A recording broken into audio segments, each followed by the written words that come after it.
Since this is so very far north for me, and I have such a strong sense of place and identity, and also over the years I have written so much about dying. I tried to write, having to do, or try to write a poem about death, which has to do with death being the ultimately strange thing, being buried in a place that is not your place, the utter and utmost foreignness. Then this is a poem about a southerner, the death of a southerner who's buried in the north. It's a dream he has of death, and a dream of being taken to a place where everything is foreign to him, such as Vermont is to me, or any northern state, or someplace in the northern latitudes, where they do things that they don't do in the south, like fish through the ice of lakes, and things strange, weird.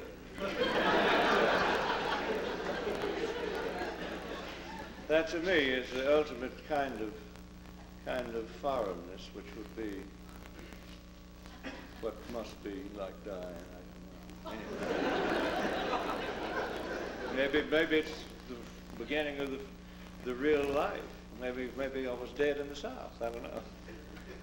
Anyway, I'll read it to you. It's called Sled Burial, Dream Ceremony. While the South rains, the North is snowing, and the dead Southerner is taken there. He lies with the top of his casket open, his hair combed, the particles in the air changing to other things.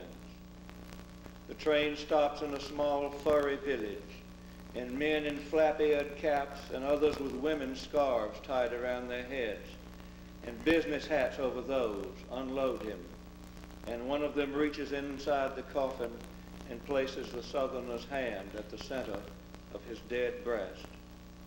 They load him onto a sled, an old-fashioned sled with high-curled runners drawn by horses with bells, and begin to walk out of town, past dull red barns inching closer to the road as it snows harder, past an army of gunny sack bushes, past horses with flakes in the hollows of their sway backs, past round faces drawn by children on kitchen windows, all shedding basic-shaped tears. The coffin top still is wide open. His dead eyes stare through his lids, not fooled that the snow is cotton. The woods fall slowly off all of them until they are walking between rigid little houses of ice fishers on a plain which is a great plain of water, until the last rabbit track fails and they are at the center. They take axes, shovels, mattocks, dig the snow away, and saw the ice in the form of his coffin, lifting the slab like a door without hinges. The snow creaks under the sled as they unload him like hay, holding his weight by ropes. Sensing an unwanted freedom, a fish slides by, under the hole leading up through the snow to nothing, and is gone.